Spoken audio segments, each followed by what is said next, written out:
Assalamualaikum warahmatullahi wabarakatuh dan selamat siang. Nama saya Muhammad Rahmat Saputra Maliha dengan nomor NIM 2017-32032. Nah, saya akan menjelaskan tentang relay jarak pada bab 5 yang pada umumnya proteksi utama yang banyak dilakukan pada saluran transmisi. Nah, saluran transmisi adalah relay jarak sederhana, rel arus lebih biasanya hanya pengaman cadangannya saja. Nah, sistem proteksi ini juga dalam non-unit yang menawarkan sistem proteksi biasa, dipandang murah secara ekonomis dan teknisnya dapat diandalkan. Nah, keuntungan sistem proteksi ini yaitu memiliki cangkupan daerah gangguan jaringan yang diproteksi yang sesungguhnya tidak tergantung besaran atau kecilnya impedansi sumber. Kekurangannya yaitu kesulitan penalaan relay arus lebih pada kondisi maksimum atau minimum dan mengikuti pola pembangkitan. Nah, untuk prinsip relay jarak, yang pertama yaitu impedansi saluran berbanding lurus dengan panjangnya. Yang kedua, membandingkan hasil pengukuran besar tegangan dengan arus yang mengalir pada saluran tersebut. Untuk kinerja rel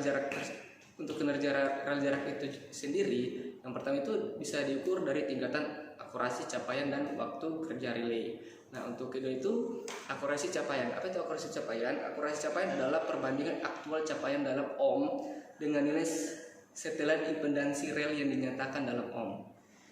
Nah, untuk zona proteksi, untuk zona proteksi itu sendiri prinsip dasarnya proteksi jarak didasarkan atas karakteristik pengukuran jarak gangguan yang biasanya disetel atas lebih dari satu zona proteksi. Yang pertama, zona 1 dengan waktu trap sesaat, kemudian proteksi zona 2, zona ketiga, dan seterusnya dengan waktu yang lebih agak lambat dari zona-zona sebelumnya. Nah, jenis-jenis rel jarak. Nah, jenis rel jarak itu yang pertama rel pembandingan amplitude dengan pembandingan fasa, yang kedua rel impedansi, yang ketiga rel jarak rektansi, yang keempat relay jarak mo, rel jarak offset mo, 6 rel jarak polaritas silang penuh karakteristik polaritas silang, 7 parsial rel mo, 8 relay mo polaritas sendiri, 9 relay jarak kuadrilateral, dan 10 blocking ayunan daya. Nah, untuk konstruksi rel jarak hanya merupakan sebuah perangkat pengukuran impedansi atau secara teknis hanya perangkat perbandingan saja atau perbandingan tegangan dan arus. Namun mengingat beragam jenis gangguan dan parameter pengukuran yang harus dilakukan, maka konstruksi sebuah relay jarak adalah kompleks dan tidaklah sederhana. Nah, berikut ini adalah faktor-faktor yang mempengaruhi konstruksi relay. Nah, untuk yang pertama itu kondisi gangguan di mana gangguan sangat kecil sehingga relay tidak dapat menentukan letak gangguan. Ya, yang kedua itu terdapatnya berbagai lingkaran, sirkuit impedansi gangguan atau loop fault impedance yang harus diukur. Nah, yang ketiganya itu adanya berbagai jenis gangguan. Nah, keempat itu bervariasinya besaran tahanan gangguan. Yang kelima itu kesimetrian impedansi saluran di mana impedansi kawat bias berbeda-beda. Nah, yang keenam itu konfigurasi saluran transmisi di mana single, double, atau banyak terminal lainnya. Untuk jenis pengasutan rel jarak itu jenis pengasutan rel jarak arus lebih itu teknik pemilihan elemen pengasutan untuk mendeteksi fasa yang terganggu. Nah, yang pertama itu perbandingan arus, yang kedua itu mendeteksi tingkat perubahan besaran tegangan, yang ketiga itu mendeteksi tingkat perubahan arus. Untuk kondisi-kondisi yang perlu dipenuhi untuk pemilihan elemen tersebut yaitu pertama setelan arus starter harus lebih tidak kurang dari 1,2 kali arus beban maksimum dari saluran yang dilindungi. Yang kedua itu arus minimum gangguan sistem tenaga untuk gangguan pada capaian. Zona 3 dari relay jarak harus tidak kurang dari 1,5 setelan overcurrent starter. Nah, persoalan aplikasi relay jarak itu impedansi gangguan fasa, yang kedua itu impedansi gangguan tanah, yang ketiga itu gangguan minimum pada terminal relay, ada keempat itu penyaluran, 5 itu capaian lebih, 6 itu blocking ayunan daya, 7 itu kehilangan sinyal terang perdagangan, dan 8 itu capaian rendah. Nah, untuk fitur-fitur lainnya itu ada fasilitas tambahan suatu relay numerik, biasanya dapat dilihat pada manual dan spesifikasi teknik yang selalu diberikan pabrik, baik secara berkala maupun dengan pengembangan yang telah mereka lakukan. Nah, fasilitas tambahan yang terdapat pada hampir semua jenis relay numerik antara lain itu penentuan lokasi gangguan, fasilitas relay arus lebih sesaat, fasilitas proteksi pencabangan saluran, 4 tersedianya grup-grup setelan, 5 supervisi rangkaian trafo arus, 6 cek sinkronisasi, 7 event recording, dan 8 itu deteksi tegangan kurang dan tegangan lebih. Nah, kemudian itu ada supervisi dan pemantauan kondisi PMT.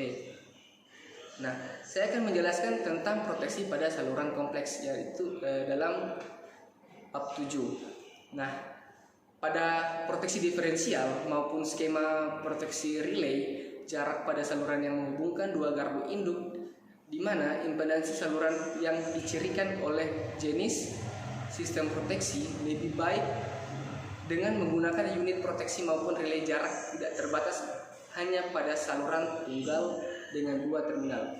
Dalam praktiknya, konfigurasi saluran transmisi yang banyak ditemukan adalah saluran paralel, baik yang berjalan pada menara yang berbeda. Nah, untuk saluran paralel, bila 2 atau lebih saluran transmisi dijalankan pada satu menara pendukung yang sama atau beberapa saluran tiang pendukung yang berbeda namun saling berdekatan, baik sebagian atau sepanjang segmen saluran, maka di antara saluran-saluran tersebut akan ada kopling bersama. Nah, besaran kopling yang bersama ini urutan positif maupun negatif antara dua saluran paralel yang relatif kecil, dan pengaruhnya dalam setelan relay proteksi biasanya bias 0 antara saluran-saluran paralel karena nilainya yang cukup besar yang dapat mempengaruhi sistem. Nah, beberapa aspek dari pertimbangan yang perlu dipertimbangkan atau yang diperhatikan bila berhadapan dengan saluran paralel. Yang pertama itu gejala arus balik pada proteksi jarak. Itu capaian rendah pada saluran paralel di proteksi jarak, skema kabel pilot pada skema unit proteksi saluran banyak gardu.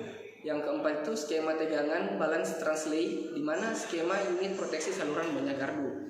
Nah, yang kelima itu skema dan perbandingan fasa dengan power line carrier, di mana pada skema unit proteksi saluran banyak gardu sebelum saya minta skema sebelum saya bilang tadi. Nah, yang keenam itu skema diferensial dengan syarat optik, itu pada skema unit proteksi saluran banyak gardu.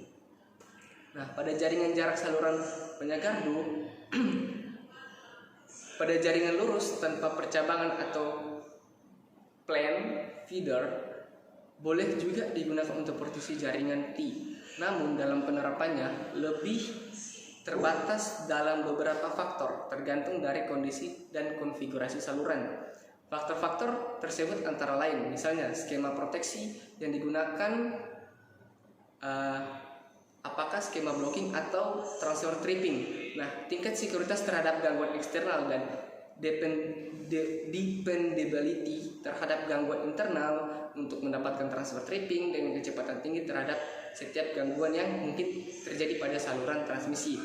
Maka arus gangguan yang memasuk setiap bus yang menghubungkan saluran tersebut dengan skema blocking pada menghubungkan saluran tersebut.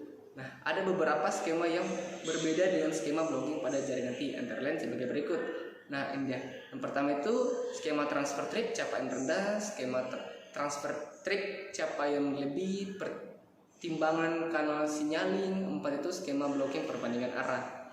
Untuk saluran dengan kompensasi seri, nah saluran transmisi dengan kompensasi seri ini dimaksudkan untuk memperbesar kapasitas daya baik untuk kebutuhan penyaluran beban ataupun untuk keperluan stabilitas. Nah, kompensasi saluran seri dengan menggunakan kapasitor akan mengurangi impedansi induktif total saluran sehingga akan memperbesar kemampuan aliran daya. Nah, dari 35%, 50% dan sampai 70%. Presentasi ini menyatakan perbandingan impedansi kapasitor terhadap impedansi saluran.